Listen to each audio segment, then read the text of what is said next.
But of course, opportunities, jobs, networking, that's really important as well. So these two, you need to sort of match up in a sense in order to make the decision and then make the transition with your CV, and also obviously to have a good profile now on the internet, because you're very likely to be Googled at some point if you are called for interview.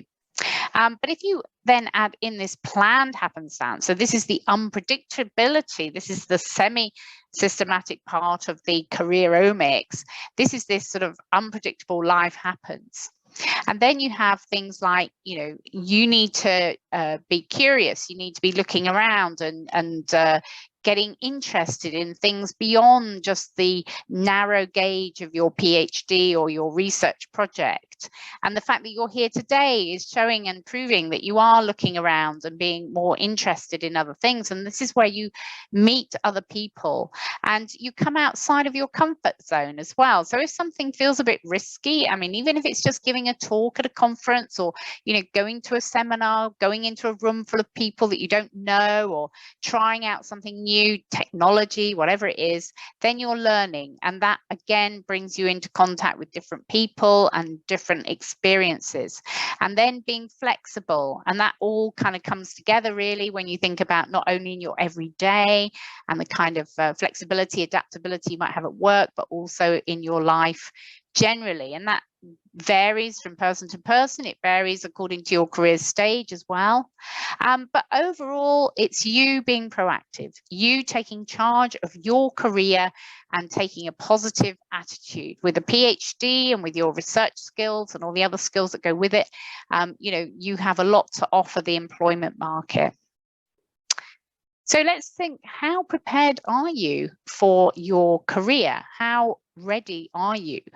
And so this is a matrix which has certainty about your career goals up one side. And then along here on the x-axis, you have actions taken. So this then creates these 4 quadrants. One is where you feel very uncertain and you're not really doing anything. You're very unprepared with your career. This one, you're quite certain about what you want to do, but you haven't really done anything about it yet. So that's a bit self-limiting. Then you may not know what you want to do, but you have been taking some actions, but you have an unclear direction. So you don't have a targeted CV because you don't really know what you're applying for. And then finally, this area, which is where you're sort of aiming to move as you get more and more prepared for your career, is where you feel certain and you're taking action to help yourself and you're doing lots of activity in order to achieve that. Okay, so think about that. Think about where would you put yourself on that matrix? And there are no right or wrong answers. It's just where you would self-reflect and think, yes, this is me. I haven't done anything yet. That would have been me if I was thinking of my career stage when I was at the early point in my career.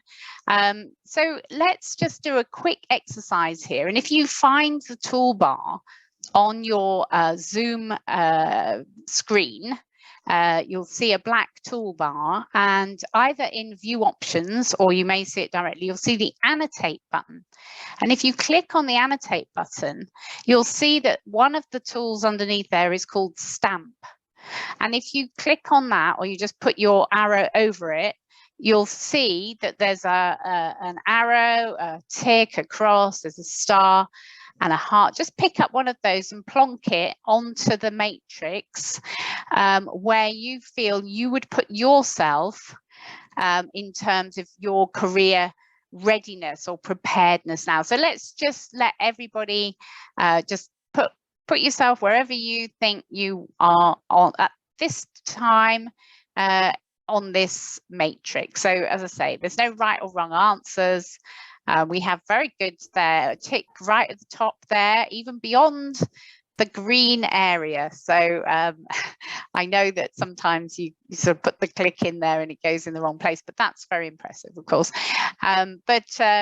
Yeah, I think a lot of people are sort of what I would call a bit hazy about their career. So, you know, they've done some actions, but they're not really sure what they want to do, or they know what they want to do, but, you know, not how to achieve it. But we do have a few people in the green area So that's very good news. So perhaps you have been, you know, taking a lot of action. You just need that final push. And, you know, I get a lot of people coming to me saying, oh, you know, can you check my CV for me? Or, you know, can you help me with the mock interview practice, things like that, that just help to make that final push to get you where you want to be. And of course, coming outside of academia is always more of a challenge in a sense, because you're moving into a different work culture, a different community. Perhaps you're not as informed as you might be within academia. And I know we've got a mix here of people who are currently doing their PhD or are more postdoctoral and more senior and advanced in their careers. Okay, so we'll leave it there. I think we've got a few, but none of you are in the really right in the red area. So that's very impressive. Okay, so I'm going to take a screenshot of that. And I think you can do the same if you want to capture that. And we'll go back into annotate and I'll clear all the drawings. Otherwise, they'll appear on all the rest of my slides. So, okay. So let's move on. So looking at the career planning process and being a little bit more, you know, sort of basic about this, I've taken out all the extras. We'll just focus on jobs and networking. Okay, so it may be that you're thinking of an academic career or you're thinking of carrying on in research, but moving outside of academia, or perhaps you want to do something else, something outside of academia, or maybe you're not sure, but as I see from most of you on that matrix, you are probably either 1, 2, or 3 in that sort of area. And it's interesting when you look at surveys, so Nature, and I apologize for this, it's not very clear, but I took this from a report that they produced on a survey of PhD students. And of course, a good number of people want to carry on in academic careers, you know, carry on and do a postdoc. But there is research that shows that it can be very competitive. So this is a great graph, because what it does is it shows that back in the 1980s, you know, there was not too much of a gap between people who did a PhD and the number of academic positions available. Number of academic positions has stayed relatively stable over the last years, and of course this is only up till 2011. So you can see the trajectory of this PhD positions and PhDs awarded is just getting higher and higher here. So the disparity is quite large. So it means that if you do want to get a permanent academic position, then you know you have to be very strategic. And obviously around you, you'll see that there are plenty of people who have achieved that, but that's because they are in academia, and you'll see that there are very few people there are very few PhDs who actually then continue on in academia. So academia is the kind of a minority career choice, whereas all the other choices are much more popular. So if we look at more surveys from the Careers News at the Nature blog, they found that when they asked people how many applications they had to make in order to secure an academic position, it was very high indeed, 15, and that's just the average. But also in another article they wrote, why earning a PhD is an advantage in today's industry market. So a lot more people have got a PhD now, a lot more companies are employing them, and even people at the top who are doing the hiring, they also have PhDs. So it's not so difficult, and the lines between academia and industry and business are much more blurred nowadays. So let's have a quick look at this job market. So obviously academic research is the one that people, you know about. But of course, you might be in a university, you might be in a research institute, you might be doing a very basic research project, you might be doing something very applied, you might be doing something partnering with industry and so on. And that can determine then, you know, the kind of skills and the emphasis on the experience that you get. And, you know, many people then move into research outside of academia. And there's all these different industries, not only within the biosciences, but also outside of the biosciences as well. And large companies, big corporate companies and small organizations with flat management styles. So it depends on you and what you prefer to do. But there are lots and lots of these types of jobs on offer. If you're more extroverted and you want to be sort of more on the front line, the specialist advisory consultancy roles then allow you to liaise. So you might be working in the pharma industry, but liaising back with clinicians or liaising back with academics. Or you might be more commercial and looking at how you can get into business development and commercialization or technology transfer. Lots of people are interested in communication careers, and that varies. So you might be in, say, journal publishing, which is still quite academic, or you might go right through to interacting with schools or interacting with policymakers or blogging or campaigning or whatever it is. So lots and lots of communication roles within the scientific industry. And that sort of aligns with teaching as well. So some people carry on within academia and get much more involved in the teaching side and with the pastoral side with the students, or they get some more professional role like I'm doing, or sort of technology specialists and so on.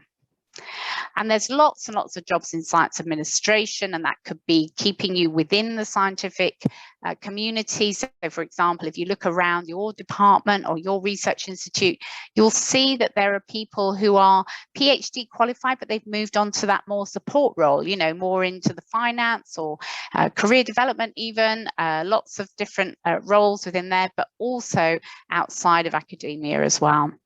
And then self-employment is something that comes sometimes for people when they're later on in their careers. So for example, I decided to go freelance a few years ago, but I built up a lot of experience. I built up qualifications in that area. If you've got a very specialist skill, it may be that you can offer your services to a variety of projects. So you could set up a sort of strategic consultancy, for example, but you know, that's something for the enterprising amongst you. And then something completely different. So of course, there are people who do a PhD, but actually they pursue their interests and they use that in order to transition or just continue on with their hobby. And you know, these are real examples. So people who set up a chocolatier or become a sound engineer and so on.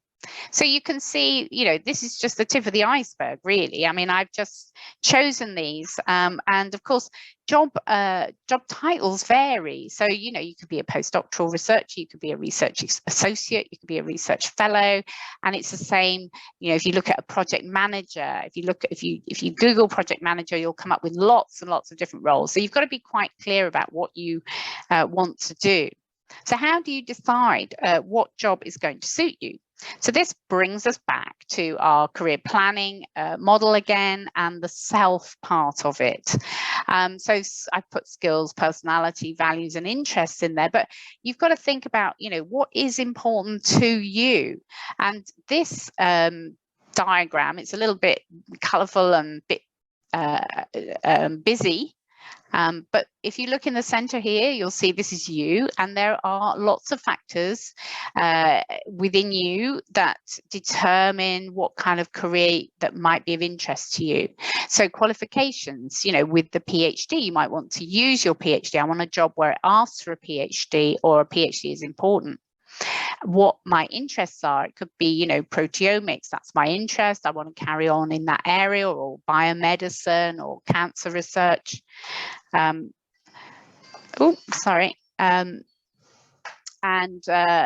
So even your knowledge, your work knowledge as well, that can influence you in the kind of careers that you will limit yourself in case you don't know about other things that exist. And then, of course, around here are all the other things that influence you too.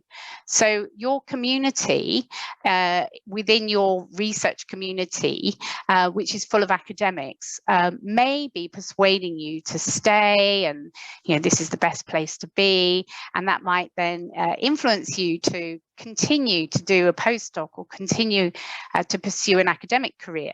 But if you are exposed to other people and other communities, and you go and look outside at other work environments or meet people and you find out more about other people's work, then that might influence you as well.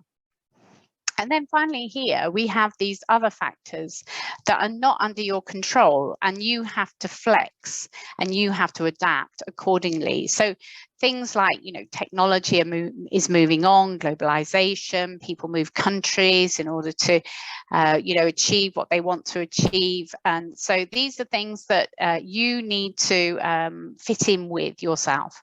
And these are the happenstance moments, these yellow lightning strikes. These are kind of the unexpected moments. And that's where you go back to that planned happenstance and think, right, do I want to do this? If this job gets put in front of me and I get offered it without really planning for it, is it something that I want to do? Will I take that risk? Is it an opportunity for me? And that may already have happened to you. Perhaps you've already experienced that yourself.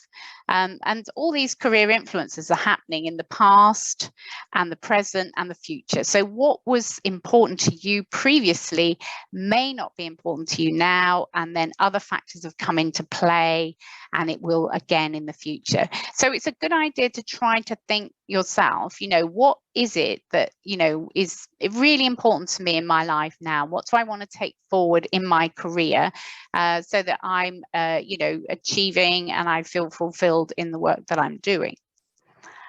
So a lot of researchers I know, because you are so specialist, you will focus in on your interests and your knowledge. So it may be, yes, I'm going to go and do molecular biology. I'm going to continue on cell biology, health, aging, and so on.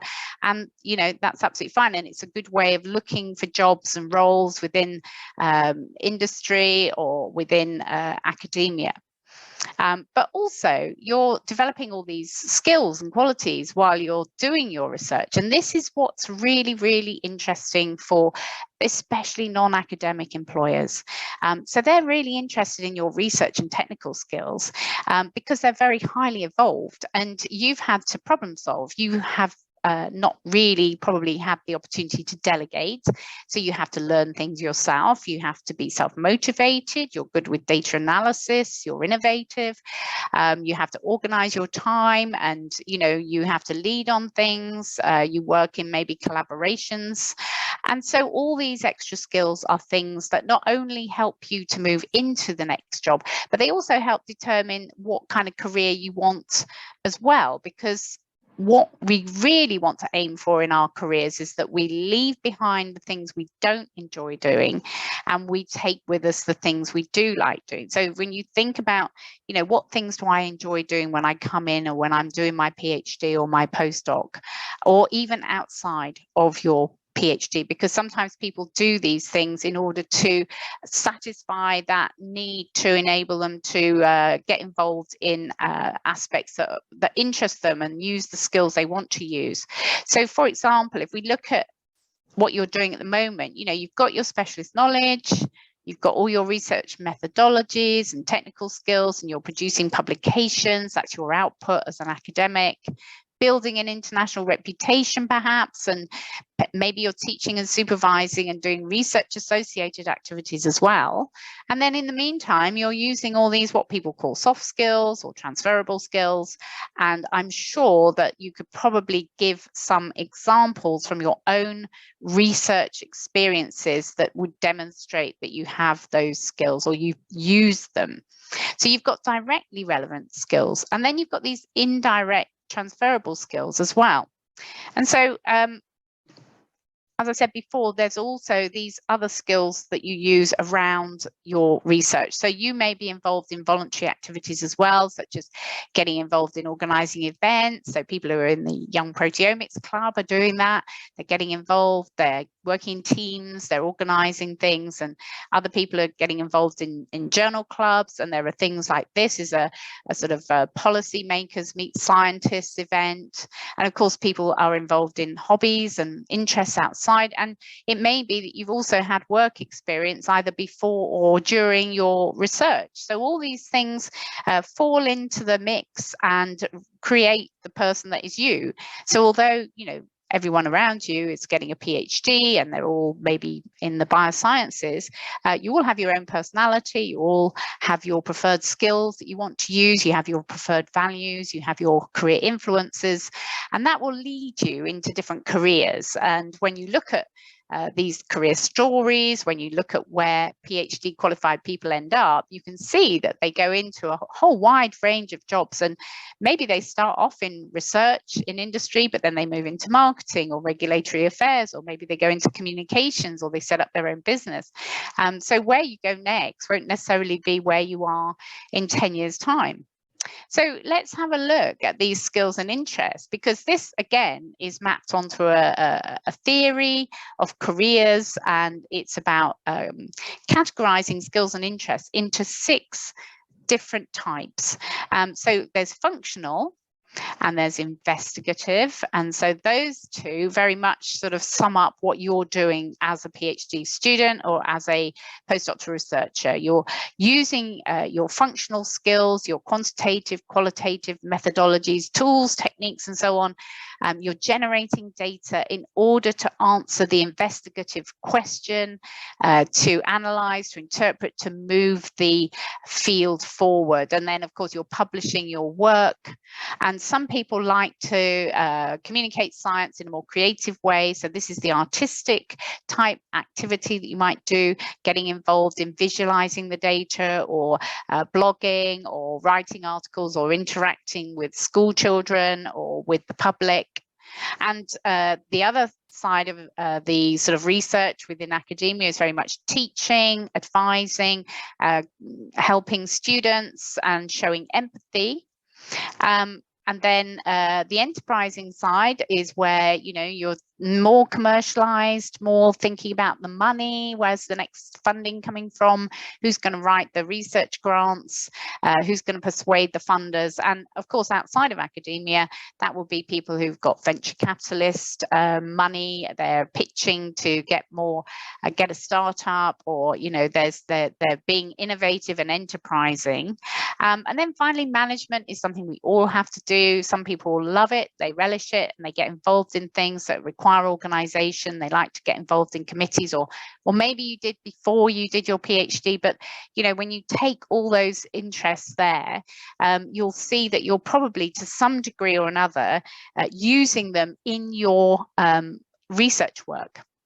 So as I said before, it's all about what you enjoy doing. So imagine, you know, you're going into work and, you know, you've got a load of data analysis to do, or you've got to write a talk for a conference, or you've got to create some innovative, inspiring experiment to show school children that are coming around the department. You know, which are the things that appeal to you the most? What category would you choose? What would be your top 2 categories in that hexagon when you look at the kind of activities that you like to do and you enjoy in your research? So I'm going to invite you again to use the annotate key. So you go into annotate and you find the stamp, and in that you see you've got stars and hearts and crosses and so on.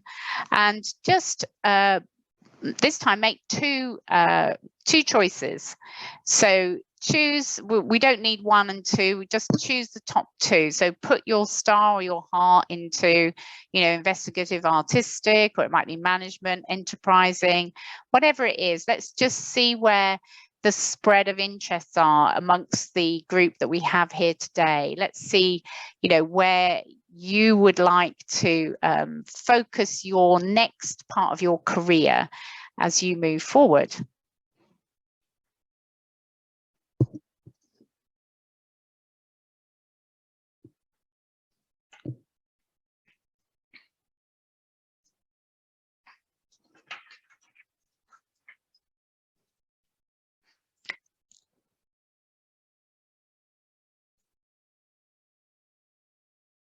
So it's interesting. I obviously have had to stop doing in-person workshops and do them in person, well, up until March last year. But actually, you know, this reflects quite well that we would have the flip chart for investigative and functional would be very much more popular in the decisions of the workshop participants, and enterprising would always be the least popular.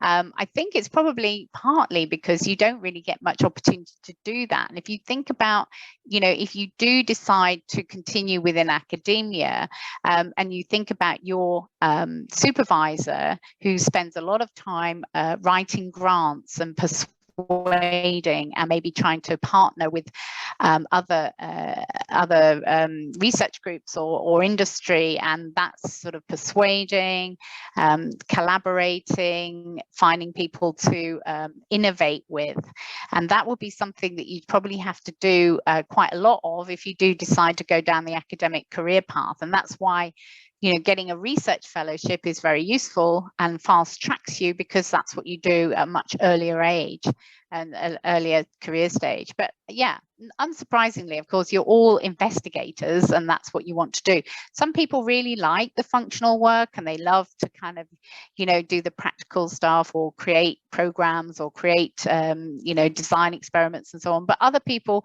would like to use their investigative skills, but then use it within, say, science communication, where you're investigating lots of different science, and you're using it perhaps to create museum or science center exhibitions.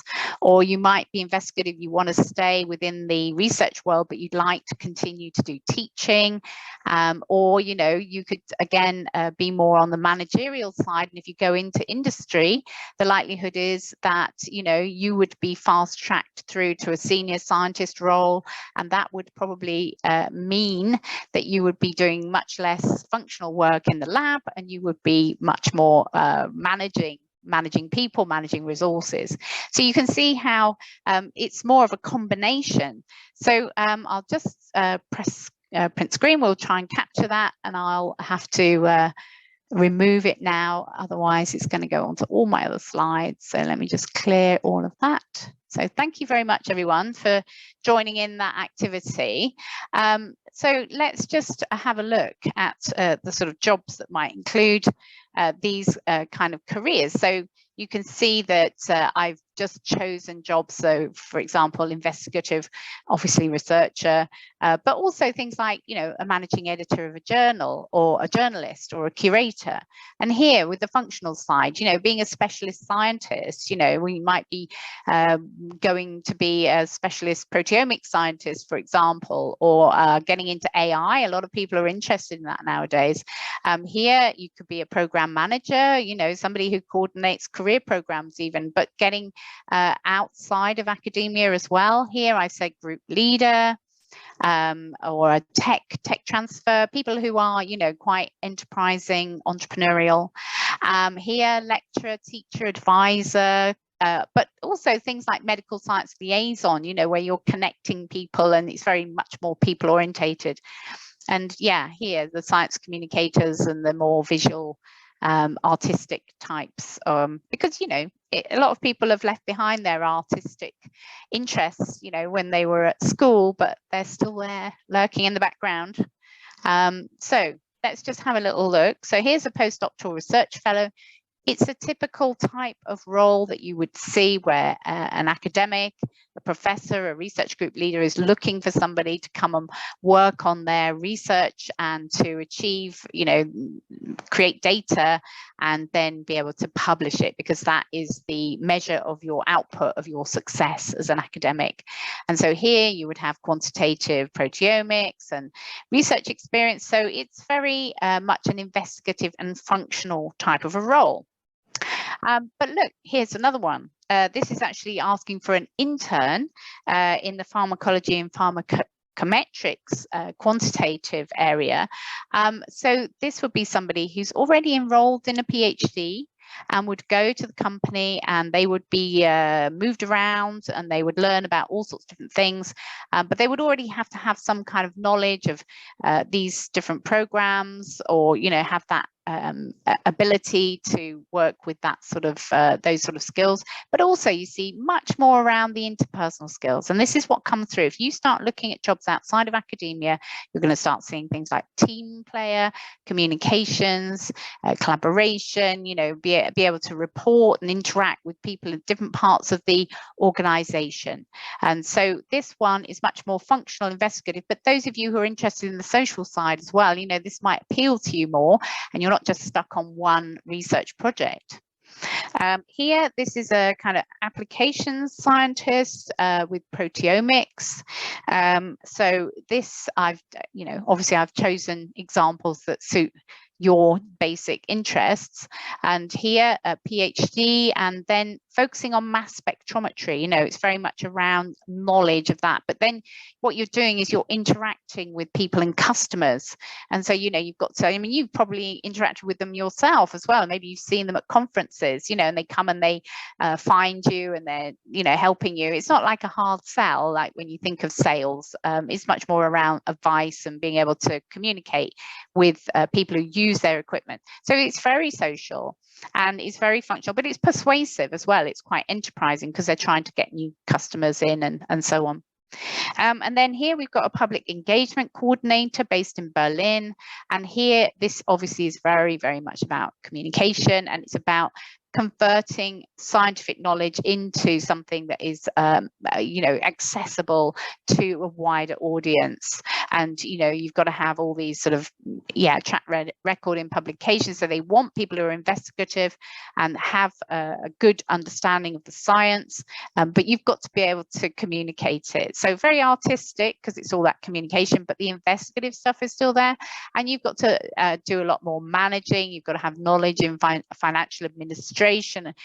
You've got to have organization, delivery, so professional development, project management, event organization. So, this could really appeal to you because, you can use your science, but you're not in the lab, but you are using, you're interacting and still thinking about the science, but in a broader way. So instead of it kind of being depth, you turn it around, it's more the breadth of the science.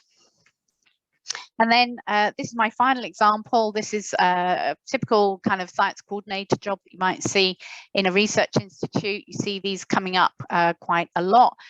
So this is where I was talking about somebody who's PhD qualified, but wants to move more into the managerial side of things, but you can still stay in the research environment. And so you'll probably see people doing these kind of jobs. So here, where it says your qualifications, they want you to have a PhD because they want you to be able to interact and understand the culture of the organization, and then you've got to be able to liaise with people and coordinate and be involved in projects and teams. So you'd have to show, that you have an interest in this, and it may be, as I say, that you've been drawn to getting involved in organizing things during your PhD or your postdoc.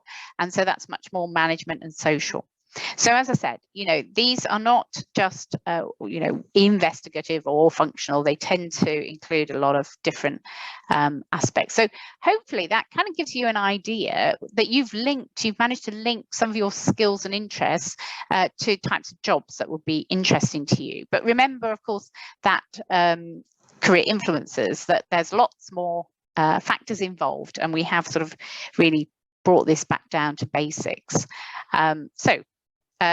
The other thing I was wanting to show you while we're in this webinar is also about a job seeking strategy, because it's all very well to say, yeah, I really like the idea of that, but how am I going to get in that role? How am I going to make this transition?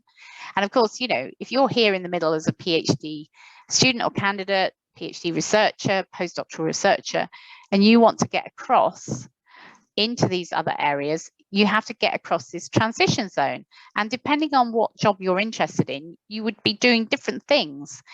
So your job seeking strategy would differ, and who and where you're going to network, how you're going to present yourself, and what kind of career professional development might be useful for you.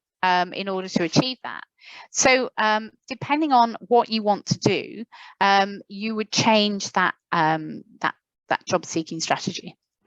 So looking at non-academic job adverts and so on, obviously there's the big websites now that you can go and look at, and actually they are a lot better than they used to be.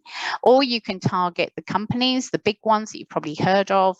You can go through recruitment agencies, or you can use social media. And I like this because if you search on people, you can find companies, small companies that you've never heard of. So Data Spark and Life, I've heard of Taylor and Francis, but you know, those other ones I've never heard of. So for example, if you go looking, say, for people and you do a search on proteomics and you look in Germany at people, these are people that came up when I did a search. And this person, Maria, I looked at her in a bit more detail.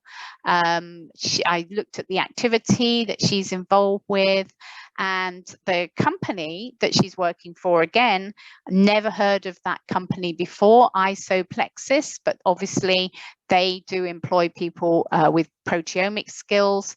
And look, they've got 367 employees on LinkedIn. And they've got 31 job openings at the moment. So the biotech consultants, so you could go and look at those. So this is a great way of trying to find out about these jobs.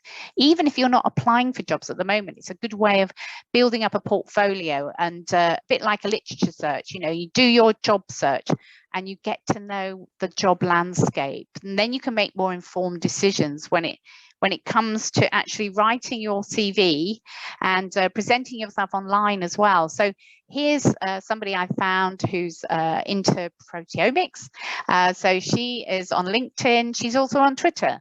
And so, you know, you can see the kind of profile that somebody like her has and the way in which you might present yourself. So, you know, depending on what you want to do, you need to align yourself with, you know, the skills and the qualities and so on that are expected within that industry. So, you know, you might have to sort of transform yourself a little bit. So if you are going for a job where, you know, functional skills are not so important and you're more interested in communications, you would present yourself in that way online, so that when you applied for the job, if they then looked you up and Googled you, your profile will be consistent with what your career plans are. And you can change your profile, you can tweak it from time to time to match up with what you are aiming to do. This is just a screenshot of an academic who, she was a postdoctoral researcher, but she changed her CV into something that was more aligned with industry. And that's what you would need to do if you were coming out of academia and you would target it. So she's put in research technical skills, communication, analytical, and she's just listed her academic education and her work experience here, but it's the skills that are the most important. We don't have time to go into that. That will be a whole workshop all of its own. And similarly for interview technique, again, I've just done some screenshots for this, and the sort of 7 key things you need to think about when you are going in for an interview. And this is a little picture that I use from a book by Sarah Ford, where if you do feel slightly embarrassed about boasting about what you do in an interview, it's definitely a time to put away your modesty and bring out the more confident and sort of what we might call marketing and selling yourself to the employer. But as I say, that's another story. We don't have time to go into that today. And let's finish off with this part of the decision-making, action planning part of the career planning theory.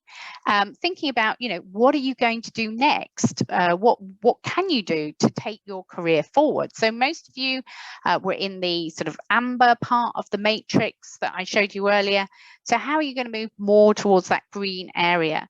This is a screenshot that I took of Paul Nurse, who you may know is a cell biologist, and he's a Nobel laureate, and he's the head of the Crick Institute. And he says, and if you see that, you can Google him, and he to play this video. It's very interesting because he says, you know, don't keep doing the same thing, you know, get out there, you know, have ideas, think, do other things, because that is what that's where your innovation comes from. That's when you meet new people, that's when you learn about other things. And this comes back to this final, I've ignored the planned happenstance a little bit in my careeromics journey today, but this was all the other extra stuff around the planned part of your career. So this is about, you know, being curious and coming outside your comfort zone and being flexible and interested in things beyond your actual focus of your PhD, and taking a proactive approach to your career. And this is a great comic impression done by PhD Comics, which you may have heard of, and he's brilliant at capturing a sort of message in a visual way. So obviously he had very artistic tendencies and has used them along with his science as well. But look, here's the PhD researcher in the lab with no windows, working away and working 24/7. And yeah, you might have to do that from time to time, but in general, you need to be looking outside the window and seeing other things that are going on. And this is where it takes you into more interesting places as well. So just thinking about, you know, where you put yourself on the matrix earlier and what you might have to do in order to take yourself further and further into this green area where you feel that you would be a strong candidate. If you apply for a job, you know why you're applying for it, you know the research group, you know the industry, you know the business, you know who their partners, collaborators, competitors are, you know what their publications are, you know what their products, their services are, and then you've got a targeted CV, you've got a good profile, and you're ready to take on the interview as well.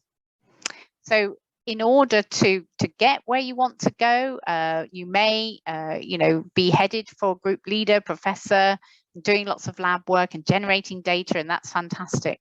But that won't take you to your career. What you need is to do all these other things as well. So you do need to do your lab work, you do need to generate data, you need to write publications, because that's your job, that's what you need to do as a PhD or postdoc in academia.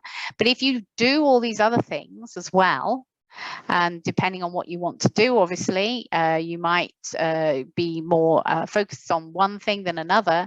That not only might take you to a permanent academic position, but it'll also give you options to go into other places as well. And I'll just finish now and remind you of my careeromics definition that I presented earlier in the session, and then just remind you that any webinar or any workshop or anything where you're learning something new, or it's just really compounding what you already knew, it's really important to do something afterwards, to have an action plan, have something in your mind. So I like to use this proverb: the best time to plant a tree was 20 years ago, but if you didn't do that, the second best time is now. So it's never too late. So the best time to start your career action plan is now, or start building on it, build on whatever you've been doing already, and keep going in that direction.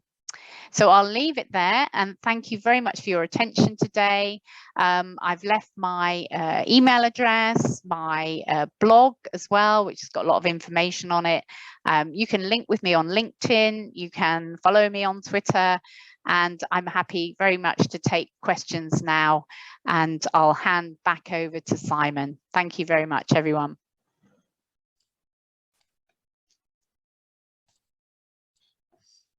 Yes, Sarah, thank you very much for this very interesting bird's eye view on careeromics. I learned I learned a lot today. We have some interesting questions that I would like to share with you. Okay. Just to say, you can still ask questions directly to me if there are some other questions popping up in your head. Just type them in the chat, and then I will share them with the rest as well. One probably easier question for you, I think. What is the biggest mistake applicants make while having an interview that could be easily changed? For example, yeah, especially for PhD students.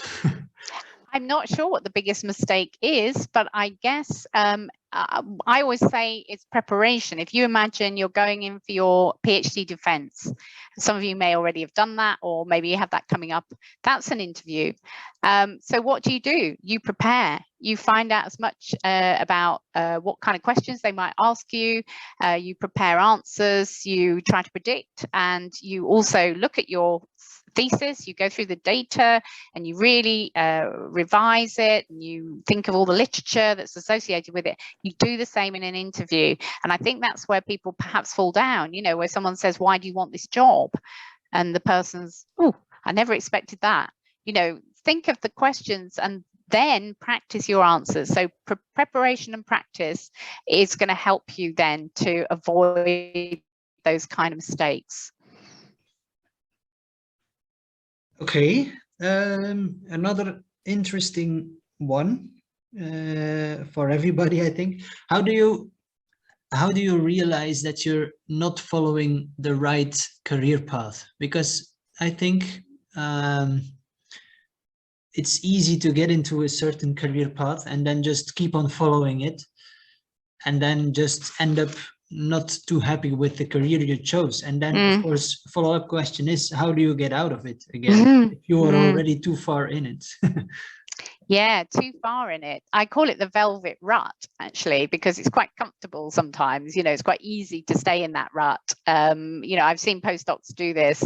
You know, they just get one contract after another, and then before they know it, they're in their 40s, and maybe the money's running out, or maybe they're thinking, actually, you know, I don't really want to do this anymore. And I would say it goes back to the models that I was showing you earlier. You know, it's being proactive, isn't it? It's reviewing, and it's looking and thinking, you know, I can only do this for so long. It's my career. I'm the only one who's responsible for my happiness, my career prospects, and so on. So I think, you know, I did the same myself. You know, I started in research. I wasn't a serious researcher. I didn't like the functional work. And my contract actually came to an end, and I moved into publishing. And I thought publishing was going to be all about communication. Well, it was up to a point, but a lot of it was administration. It was just really handling papers and putting them through a process. And that wasn't really what I was interested in. And what I was doing was I kept looking in the New Scientist, because we didn't have the internet in those days, and looking for jobs, you know, and we'd all be sat there looking for jobs every, you know, coffee break. And I saw this job for a careers advisor with a science background. And when I read the job description, I thought, wow, that's me. You know, that sounds really interesting. It's not something I've ever heard of before. You know, I never thought, you know, I thought careers advisors were really boring, you know, and actually it was the opposite when I looked into it. So I went and did some voluntary work at the university where I was, and that's sort of got me in. So I think it is really, you know, if you're starting to feel uncomfortable, it's like having a pair of uncomfortable shoes. You know, you can only go on for so long, and then you have to change them. And so you will be feeling that yourself. You'll be thinking, there's something not right here. I've got to do something about it. So all those things that I've, you know, expressed in this seminar, you know, about all the different aspects, you know, thinking, right, well, what do I want? And there are, you know, reflective tools that you can use for that, and thinking on the sort of aspects that we did today, and then starting to do that job search, starting to look around, and networking. We haven't done, you know, I didn't do anything on networking really during this session because we didn't have time, but networking is absolutely vital. You know, and use LinkedIn, go and have a look at the kind of things people are doing, and just start to get to know the job landscape, and then you're likely to come across something that looks a bit more interesting. And then of course, you know, you do need to think about making that transition. I've got to change my CV around. I've got to perhaps even go on an online course and just update myself on a few things, fill in some gaps, or, you know, maybe I need to, you know, do some voluntary work. Whatever it is, it will be different depending on what you're interested in. But if you do have any careers advisors, PhD especially, consultants and so on at your institution or, you know, in your university, I thoroughly recommend that you go and speak with them as well to get some more personalized advice, because obviously this is very much generalized to a whole workshop of people. Right. I think we have time for one more question. I'm quickly going over them because I also want to hear the answers, of course. And I'm not that good at just a second. We get a lot of good reactions in the chat as well on the webinar. But one more last one would be what are the skills that could give PhD students an advantage over other applicants for social jobs, like medical science liaisons or something like that? Yeah, I mean, it's definitely true that the medical science liaison sector prefers people who are more experienced. So with a PhD or with a master's, you know, they would be more keen to take you on, or with a postdoc as well. And this is true for things like, you know, technology transfer and so on. What it is that you are obviously research professionals. You're used to talking to people in senior positions, and perhaps, you know, if you need to increase your experiences that way, you know, it might be that you need to be more proactive and ask your supervisor to get more experience of doing those things. But you see, the PhD, you know, if you can demonstrate that, you know, you are knowledgeable about the science, you are used to interacting with senior people or anyone anyway, and that, you know, you are a person who's very self-motivated, you know, you want to get the job done, you take the work seriously, you're a professional, you know, that's what they're looking for. They want people who are mature researchers, you know, and you need to be able to demonstrate that. And I think, as somebody said earlier about the interview, you know, you need to demonstrate that you're ready to make the move and to, you know, have sort of not morphed yourself, but you've done your research and you know how to speak the language of the employment market. So it's not something you do overnight. And I think, you know, it's just something you need to work on. Just think of your career within your PhD, not a separate bolt-on thing. Oh yeah, I must do something about my career sometime. You know, it's all part of your career. You've chosen to do a PhD. That was a career decision. So don't think of it as an extra added aspect. Okay, thank you for all the answers. We will stop here. There are some more questions, but I will gather them and then see what we can do with it afterwards and forward them to the right people. I would like to thank Sarah again for the webinar and all the answers in the Q&A session, and of course everyone else for joining us. Thank you. Thanks very much, Simon. It's been a pleasure.